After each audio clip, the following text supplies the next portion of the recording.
Well, an extraordinary admission today, wasn't it? Victoria's Chief Health Officer, Professor Peta Sutton, saying that the Premier's highly contentious curfew was not put in place on the back of his health advice. Here he is again. Has the government ever introduced something without your advice or against your advice?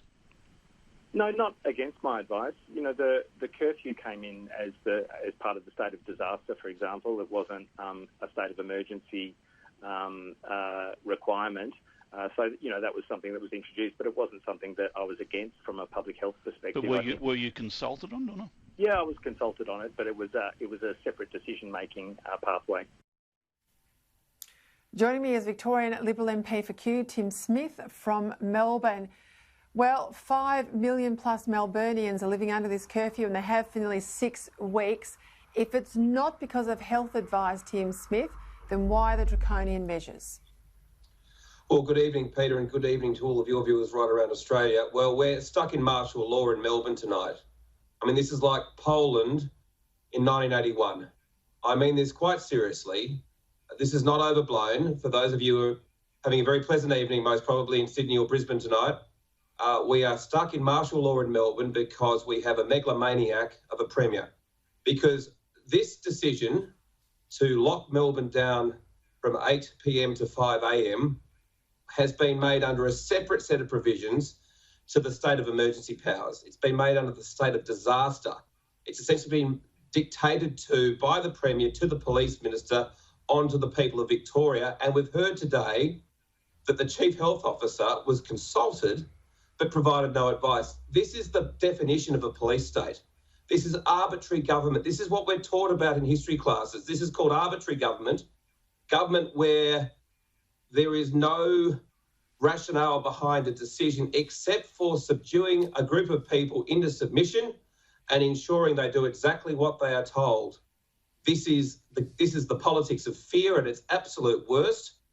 It is an abomination. I mean, I hope tomorrow in the newspapers there is column inches upon column inches about how this is so profoundly perverse in an Australian English-speaking context that it must never be allowed to ever happen again.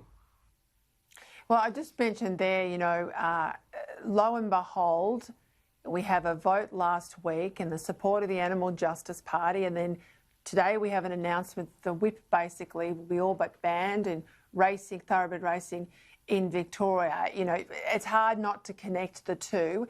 There'll be a payoff for the Greens. I'm told it's something to do with another heroin injecting room, and the old sex party, Fiona Patton, I'm sure she'll get something as well. I mean, this is all pretty grubby, pretty disgusting, bordering on corrupt in my view, that none of this is exposed in the Parliament, that there isn't the scrutiny, the transparency, that this deal was done, Tim Smith, all last week, well before we saw what amounted to a roadmap to nowhere on the weekend.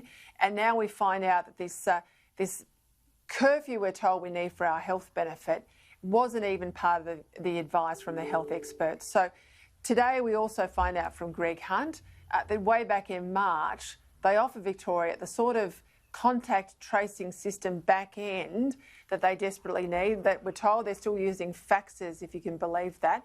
And now the Premier, we're now in September, is sending people up to Sydney to say, do you go up there and see what they're doing, because they're obviously doing it better than us. I mean, this is a joke. But businesses are going to the wall. Daniel Andrews has wrecked the joint. He's completely and utterly wrecked the joint. His so-called roadmap is not a roadmap. It's a death warrant for Victorian businesses, Victorian livelihoods and Victorians' mental health.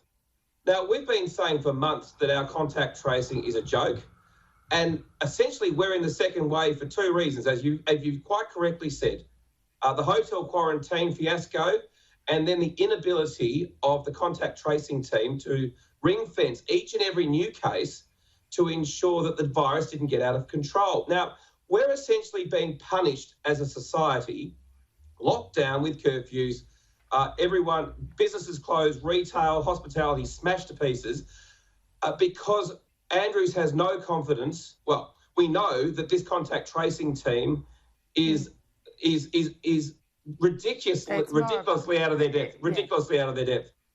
And can I say... We're all looking to you, we're all looking to the opposition to do something to get Victoria out of this hole, because we can't agree with that roadmap. I mean, I'm just going to go in a moment to a business that literally, it's heartbreaking, the story. People cannot survive under this roadmap. There's got to be change. Tim Smith, I hope you can bring it about. Thank you for your time. Doing my best. Thanks, Peter.